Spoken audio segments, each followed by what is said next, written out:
Yes, lady, I came to present a petition to the Tsarina.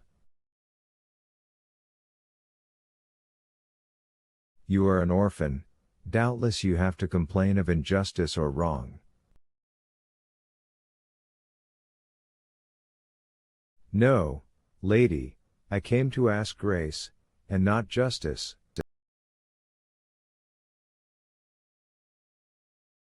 Allow me to ask a question. Who are you? I am the daughter of Captain Myrnov. Of Captain Myrnov? He who commanded one of the forts in the Orenburg district?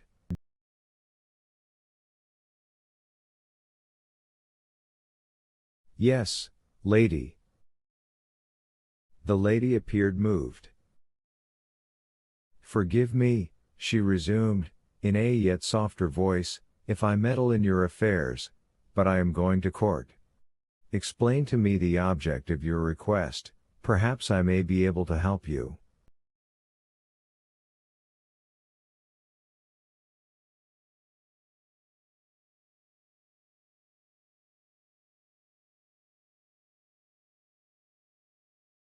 Marya rose, and respectfully saluted her.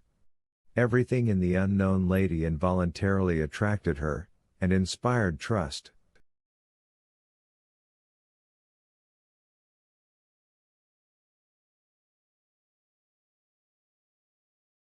Marya took from her pocket a folded paper.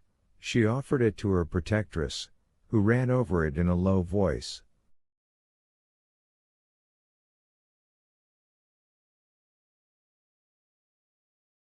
When she began she looked kind and interested, but all at once her face changed, and Marya, who followed with her eyes her every movement, was alarmed by the hard expression of the face lately so calm and gracious.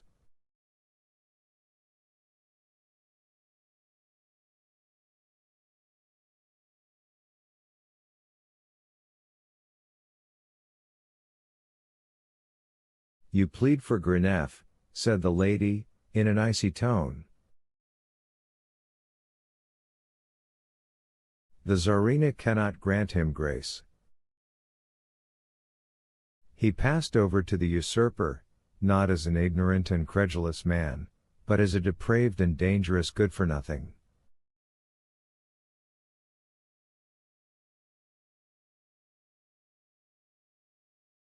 It's not true, cried Marya.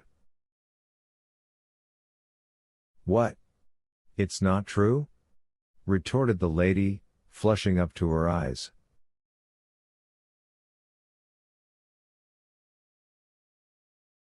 It is not true, before God it is not true, exclaimed Marya. I know all, I will tell you all. It is for me only that he exposed himself to all the misfortunes which have overtaken him.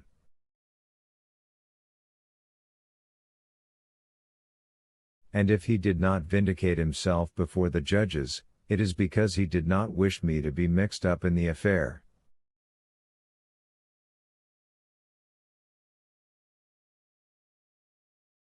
And Marya eagerly related all the reader already knows.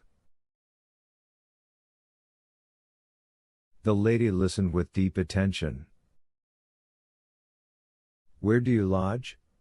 She asked, when the young girl concluded her story. And when she heard that it was with Anna Vlasievna, she added, with a smile.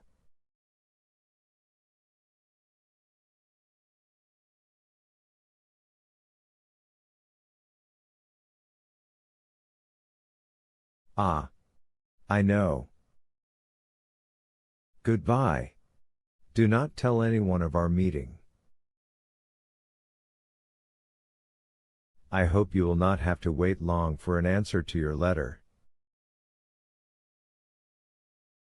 Having said these words, she rose and went away by a covered walk. Marya returned home full of joyful hope.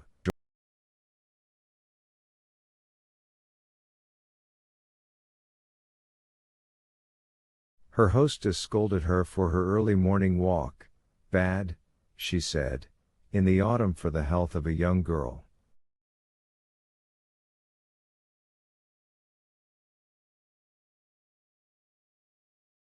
She brought the samovar, and over a cup of tea she was about to resume her endless discussion of the court, when a carriage with a coat of arms stopped before the door. A lackey in the imperial livery entered the room, announcing that the Tsarina deigned to call to her presence the daughter of Captain Myrnov.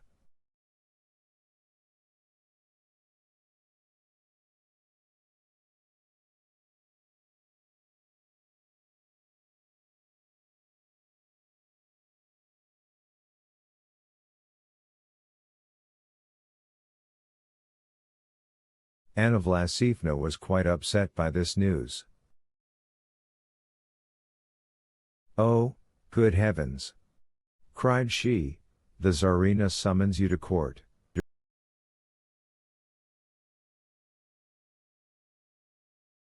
"How did she know of your arrival? And how will you acquit yourself before the Tsarina, my little mother?"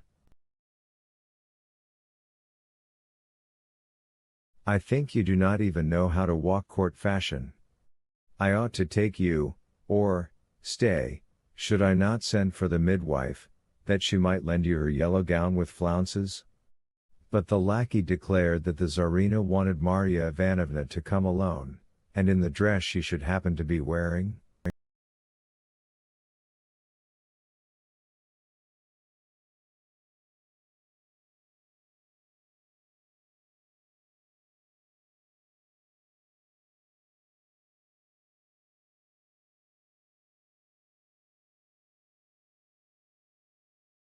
There was nothing for it but to obey, and Marya Ivanovna started. She foresaw that our fate was in the balance, and her heart beat violently. After a few moments the coach stopped before the palace, and Marya, after crossing a long suite of empty and sumptuous rooms, was ushered at last into the boudoir of the Tsarina. Some lords, who stood around there, respectfully opened a way for the young girl.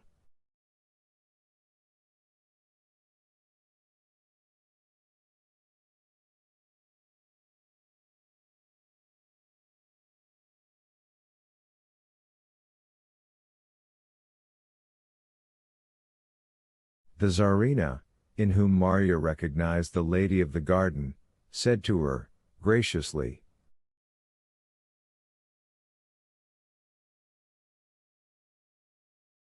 "I am delighted to be able to accord you your prayer. I have had it all looked into.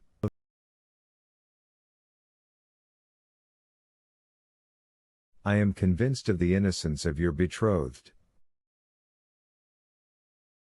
Here is a letter which you will give your future father-in-law." Marya, all in tears, fell at the feet of the Tsarina, who raised her, and kissed her forehead.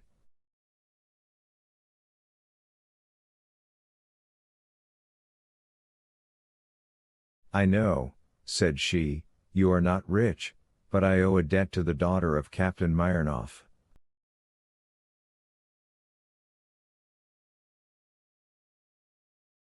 Be easy about your future."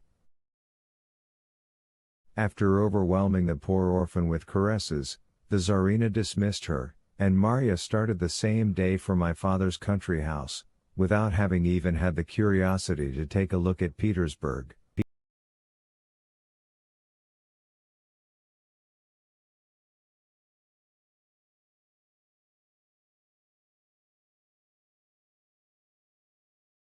Here end the memoirs of Petr Andreevich Granev, but family tradition asserts that he was released from captivity at the end of the year 1774, that he was present at the execution of Pugachev, and that the latter, recognizing him in the crowd, made him a farewell sign with the head which, a few moments later, was held up to the people, lifeless and bleeding.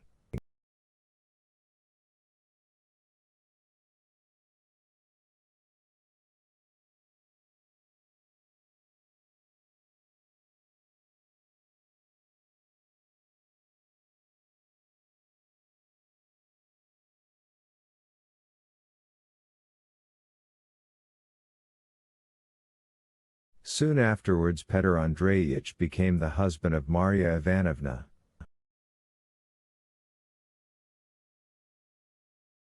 Their descendants still live in the district of Simbirsk. In the ancestral home in the village of Dash, is still shown the autograph letter of Catherine II, framed and glazed. It is addressed to the father of Petr Andreevich, and contains, with the acquittal of his son, praises of the intellect and good heart of the commandant's daughter.